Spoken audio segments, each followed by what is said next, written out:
Il est 7h23, tout compte fait avec Éric Revel.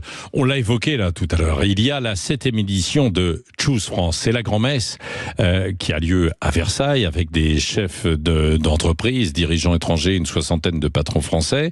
Alors, Éric Revel, bonjour à vous. Éric, que réserve cette nouvelle édition de Choose France? On le disait dans le journal tout à l'heure à 7h. 15 milliards d'euros annoncés, c'est ça, d'investissement? Éric?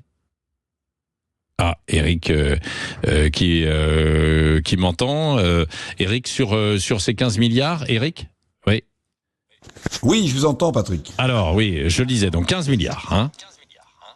Absolument, absolument. Alors bon, faut faire attention aux chiffres parce que chaque année, on promet des milliards d'euros d'investissement. La 7e édition est annoncée comme la plus productive en matière d'investissement pour cette édition de Choose France. Au total, 15 milliards. Alors je regardais, parmi les plus gros investissements promis en France, il y a celui de Microsoft, 4 milliards d'euros de promesses d'investissement dans l'intelligence artificielle. En France, on peut se réjouir. Il y a une très grosse usine d'engrais pour un montant d'1,3 milliard. Amazon qui veut investir 1,2 milliard avec 3000 emplois à la clé de promis. Il y a la création d'une usine de raffinage, 200 emplois. Il y a aussi les laboratoires pharmaceutiques qui reviendraient en force. Donc 15 milliards au total de promesses. Cependant, je lisais la note du cabinet Asterès écrite par Sylvain Bersinger. Il dit cependant, attention, derrière ces annonces très médiatisées, Patrick, l'attractivité générale du pays, donc de la France, ne s'est pas nécessairement améliorée, dit cet expert. Pourquoi ce constat pessimiste du cabinet Asterès? Parce que on a l'impression que ça pourrait repartir, la production industrielle, non? Oui, alors vous avez raison, sauf qu'il y a des investissements, il y a aussi des sorties, il y a aussi des entreprises qui quittent le pays. Il faut regarder le solde net des entrées et des sorties. Donc si vous vous intéressez à la production industrielle, cet expert dit qu'elle est globalement stable en fait sur plusieurs années. Alors cependant, en mars 2024, le volume de la production industrielle était en fait, dit-il, identique à celui de janvier 2010. Vous voyez, parfois il y a des effets un peu loupe. Ça veut dire qu'en 14 ans, ce niveau de production industrielle est resté stable, même si 100 000 emplois industriels ont été créés. Pourquoi la production industrielle n'a-t-elle pas forcément beaucoup bougé?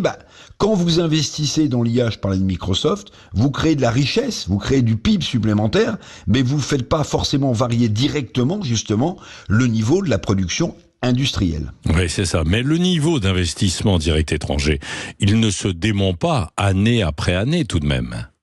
Alors oui, mais en même temps, je regardais sur une longue durée, ce qu'on appelle les IDE, les investissements directs étrangers, comme vous les appelez, ils connaissent de fortes variations. Par exemple, il y a eu une chute des montants pendant la crise sanitaire, il y a eu un rebond, puis il y a eu une baisse très forte l'année dernière, justement en 2023. Donc 2024, c'est peut-être juste un rattrapage. Et d'après l'étude d'Asterès dont je vous parlais, il semble pas y avoir eu de hausse régulière en fait de ces investissements directs étrangers. Finalement, dit cet expert, l'attractivité de la France a plutôt stagné. Alors, il y a d'autres cabinets, parce qu'il faut être honnête, il y a d'autres cabinets comme EY, Ernst Young, qui indiquent que la France est le pays, vous savez, le plus attractif d'Europe, et que le nombre de projets a connu une hausse importante au cours de la dernière décennie. Mais une fois installé, attention, je vous le disais en commençant, il y a aussi des entreprises qui repartent, il y a des subventions qui sont versées par l'État, il y a des entreprises qui repartent parfois après avoir empoché ces subventions, les entreprises aussi déchantent parfois. Ainsi, petite note quand même d'intérêt, pas négatif, mais de réflexion, la Chambre de commerce franco-américaine a publié une étude, c'était en février-mars. Parmi les entrepreneurs américains, ils ne sont plus c'est comme pas mal, 52% des entreprises américaines installées dans notre pays a conservé une perception positive de la France. Donc vous voyez, derrière parfois les effets d'annonce dont il faut se réjouir parce que ça crée des emplois, il faut regarder sur le long terme le nombre d'emplois créés évidemment, et puis si ces entreprises restent ou finissent rapidement par partir. Merci Éric Revel, on y reviendra tout à l'heure à 8h15. Il est 7h28. Éric Revel